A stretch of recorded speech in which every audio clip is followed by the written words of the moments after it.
तो आज हम बात कर रहे हैं भारतीय शेयर बाजार की। इसका पूरा सफर वो बरगद के पेड़ के नीचे की ट्रेडिंग से लेके आज के डिजिटल मार्केट तक। हमारे पास जो जानकारी है उससे हम इसके इतिहास, ये कैसे काम करता है और हाँ, निवेशकों के लिए इसके क्या मायने हैं, इस सब पर एक नजर डालेंगे। कोशिश यही है कि इस थोड़ी मुश्किल सी दुनिया को आसान बनाया जाए। तो चलिए शुरू करते हैं। ऐसा सुनने में आता है कि ये सब कहीं 1830 के आसपास मुंबई में शुरू हुआ।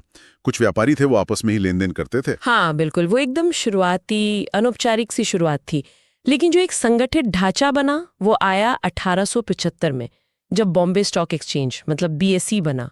ये एशिया का पहला स्टॉक एक्सचेंज था, तो वो एक बड़ा मील का पत्थर था एक तरह से। अच्छा, और शेयर बाजार को अगर किसी को बिल्कुल ही आम भाषा में समझाना हो तो वो क्या है?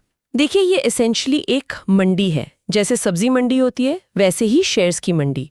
यहाँ पर जो कंपनियां लिस्टेड हैं उनके शेयर्स, यानी कंपनी में एक छोटा सा हिस्सा खरीदा और बेचा जाता है। तो इससे होता क्या है कि कंपनियों को पैसा मिलता है अपना कारोबार बढ़ाने के लिए, और निवेशक उस कंपनी की ग्रोथ में साझीदार बन जाते हैं। ठीक है, तो बीएसई तो हो गया 1875 वाला। फिर एक और बड़ा नाम आता है एनएसई, नेशनल स्टॉक एक्सचेंज। सुना है इसने तो पूरा खेल ही बदल दिया। हाँ, एनएसई का आना, वो भी 1994 में, एक गेम चेंजर था। अच्छा, वो भारत का पहला फुली स्क्रीन बेस्ड, मतलब पूरी तरह से इलेक्ट्रॉनिक ट्रेडिंग सिस्टम लेकर आया। अच्छा। इससे जो पूरी प्रक्रिया थी ना, वो ज्यादा पारदर्शी हो गई और तेज भी। और फिर हम सुनते हैं सेंसेक्स और निफ्टी के बारे में। हाँ, सेंसेक्स और निफ्टी, ये तो रोज टीवी पर, अखबारों में। ये क्या बला है? बला ली है, ये इंडेक्स है, मतलब सूचकांक। सेंसेक्स जो है वो बीएसई का है। इसमें 30 सबसे बड़ी और एक्टिव कंपनियों के शेयर होते हैं। ओके, 30। और निफ्टी 50, जैसा नाम से ही पता चल रहा है, वो एनएसई का है और उसमें 50 कंपनियां होती हैं। मजे की बात यह है कि ये सिर्फ नंबर नहीं है, ये मार्केट का हाल बताते हैं। एक तरह से थर्मामीटर समझिए, या बैरोमीटर। पूरे बाजार का मूड पता चलता है इनसे। मूड और सेहत, तो जब सेहत की बात आती है तो डॉक्टर भी चाहिए होगा, मतलब कोई रेगुलेटर। हमने जो सोर्स देखे उसमें 1992 के हर्षद मेहता स्कैम के बाद सेबी का जिक्र है। बिल्कुल सही पॉइंट है। सेबी यानी securities and exchange board of India, इसे 1992 में कानूनी ताकतें मिली। इसका मेन काम है निवेशकों का पैसा सुरक्षित रखना, बाजार में कोई गड़बड़ी, कोई फ्रॉड ना हो ये देखना, और नियम कानून बनाना और लागू करना। बीएसई हो या एनएसई, सब सेबी के अंडर आते हैं।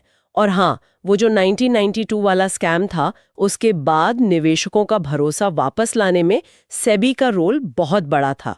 समझ गया। तो सेबी ने एक तरह से नियम बना दिए, मैदान तैयार कर दिया। अब मान लीजिए कोई आम इंसान है, उसे निवेश करना है, तो कैसे करे?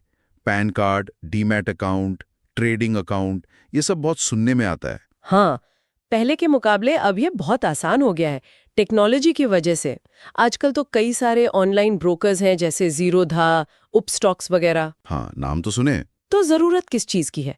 एक पैन कार्ड चाहिए, एक बैंक अकाउंट, और फिर एक सेबी रजिस्टर्ड ब्रोकर के पास जाकर डीमैट अकाउंट खुलवाना होता है। Demat account? हाँ, डीमैट मतलब डीमटीरियलाइज्ड।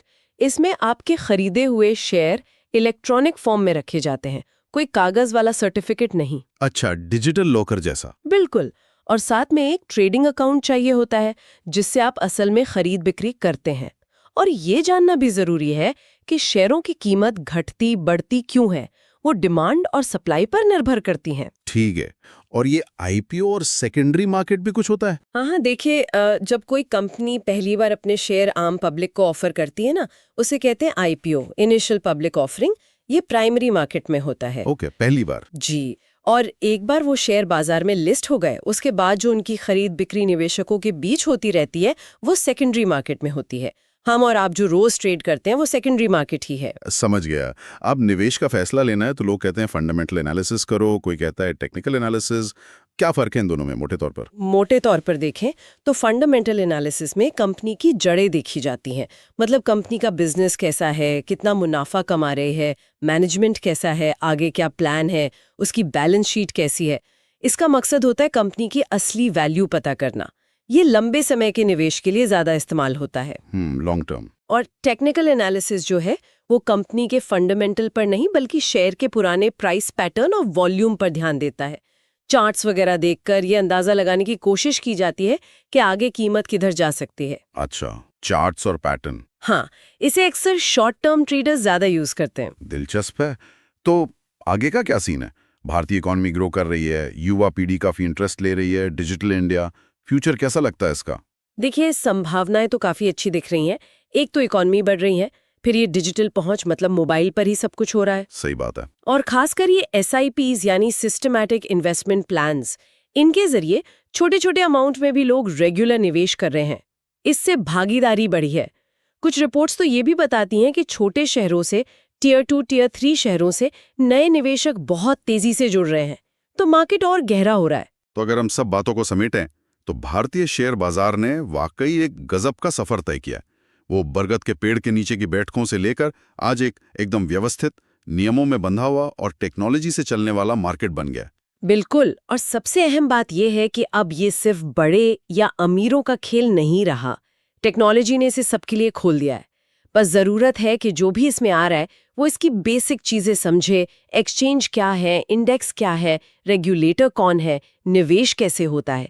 ये पहला कदम है। समझदारी से किया जाए तो अच्छा है। बिल्कुल। जाते जाते एक सवाल या कह लें एक विचार छोड़ जाते हैं। हमने सोर्सेज में पढ़ा कि बाजार में उतार चढ़ाव मतलब वॉलेटिलिटी एक रिस्क तो हमेशा रहता है। अब जब इतने सारे रिटेल निवेशक, आम निवेशक ऐप्स के जरिए इतनी आसानी से जुड़ रहे हैं, तो क्या यह संभव है कि उनकी जो कलेक्टिव भावना है, जो शायद सोशल मीडिया वगैरह से और तेजी से फैलती है, वो आने वाले समय में मार्केट की स्थिरता को पहले से ज्यादा प्रभावित करे? इस पे सोचने की जरूरत है।